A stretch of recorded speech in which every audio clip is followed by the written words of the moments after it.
Lord Christopher Monckton in his incredible ClimateGate Caught Green-Handed report that's up on his excellent investigative site that we'll be giving you the URL for. He's with us graciously for the rest of the hour to report on day 1 and 2 of the Global Government Takeover Summit. The UN's calling it the most important summit in history. YouTube says our future is being decided in Copenhagen. They're pushing it. Lord Christopher Monckton, 3rd Viscount of Monckton of Brenchley, has worked at all levels of government, has been a top journalist, has a scientific organization advising governments and corporations, was one of the chief advisors to Margaret Thatcher. The list goes on and on. He really needs no introduction. But Lord Monckton, we go to break in 3 minutes. We'll come back with plenty of time to break this down. But first off, the ClimateGate blew up even bigger than I thought it would. It is collapsing. You are now there at the center of these crooks trying to declare their global hegemon. Tell us what's happening in Copenhagen. Well, it's almost as though ClimateGate hadn't happened, to be honest.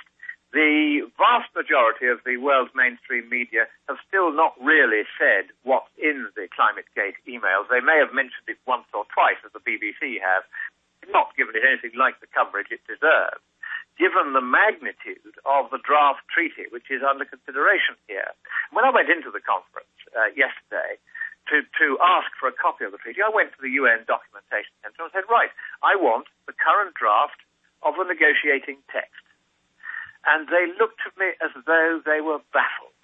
You know, the librarian there who had stacks of papers behind her in various languages, she just looked as though she'd never heard of it. So I insisted, and it took about 10 minutes, and they consulted each other. There were 3 or 4 of them arguing over it. None of them would produce the document. So I then did a quick interview with a passing TV camera and came back to the attack, and I said, look, I know this treaty exists because this is what the conference is all about. It's discussing a treaty draft. And they said, oh, no, we've got no such thing. And I said, well, you have, and I want it, and I'm not going to be put off.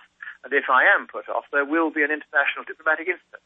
And only then did they produce a stack of papers 2 inches thick, 1,000 pages, most of which was just complete irrelevant. But right at the bottom of the stack, when I ploughed my way through it, I found hidden the draft, or the current draft of the treaty. And once again, they are desperately trying to conceal from everybody here the magnitude of what they're attempting to do. They really are aiming to set up a world government. They no longer use the word government in the treaty. I think we've frightened them off that. But all the institutions of this world government and the enormous powers it's going to be given over free markets to tax the American economy to the extent of 2% of GDP, to impose a further tax of 2% on every financial transaction, and that could come to a very large percentage of GDP overall, and to close down, effectively, the economy of the West, transfer your jobs, if you're listening to this, to third world countries. All of that is still in the treaty draft, even after all the negotiating rounds, even after the fuss that we've all made to try to make them rethink, and even after ClimateGate.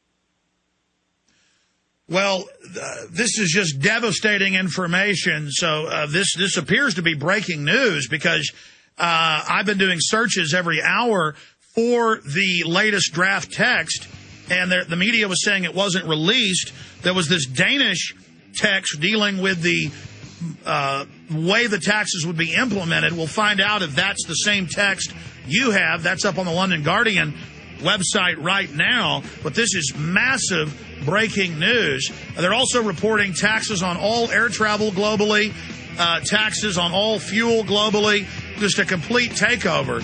But this financial tax, wow. We have the fraudulent ClimateGate emails from the head UN-affiliated climate center in East Anglia.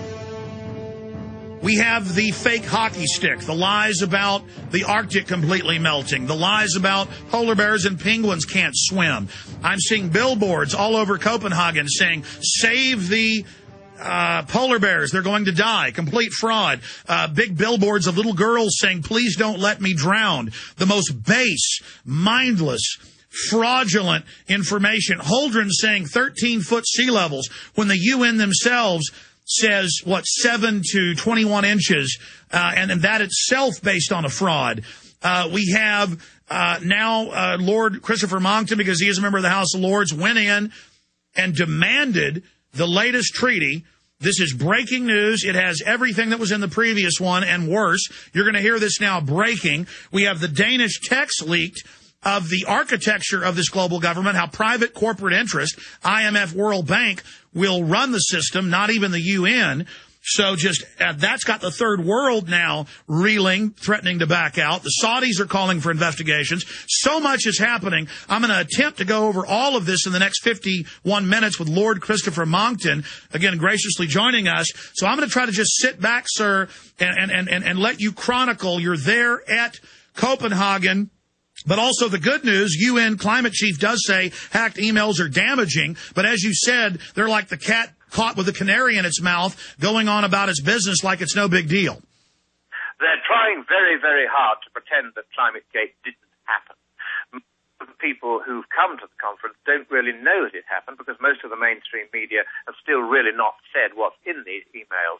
And what is happening is that the mainstream media have done themselves terrible damage by signing up to this climate nonsense and then by surlily refusing to admit that ClimateGate was happening, admit how serious it was, and simply inform their readers of what was actually in these emails. Admissions that while they're telling us, as the Met Office did just today, that today is the warmest decade since records began 150 years ago, privately what they're saying in the emails, the ClimateGate emails, is, hey, look, we've got a temperature which in fact has been falling, and we can't explain why, and it's a travesty that we can't explain why. So they're saying one thing to us publicly to maintain the scare, making them rich, and that's what's called fraud. It's criminal fraud. And on the other hand, they're saying privately, oh dear, we can't account for the fact there's been no warming for the last 15 years.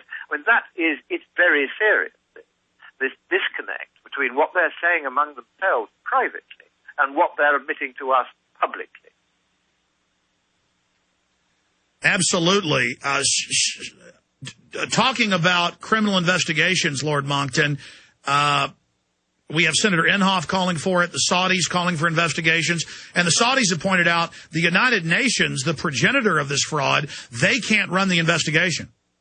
No, they can't, because the United Nations is thoroughly compromised in all this, because the climate panel that it created via the United Nations Environment Programme and the World Health Organization, namely this Intergovernmental Panel on Climate Change, which has produced 4 major reports on the climate, those 4 major reports are now all under a cloud, because all the major contributors to those reports, the lead authors, indeed the lead author of the entire science report of 2007, are part of these emails, part of this conspiracy to conceal, manipulate, tamper with, invent, make up, and eventually destroy data when it was requested by third-party scientists who wanted to check whether the various extraordinary claims they were making could possibly be true.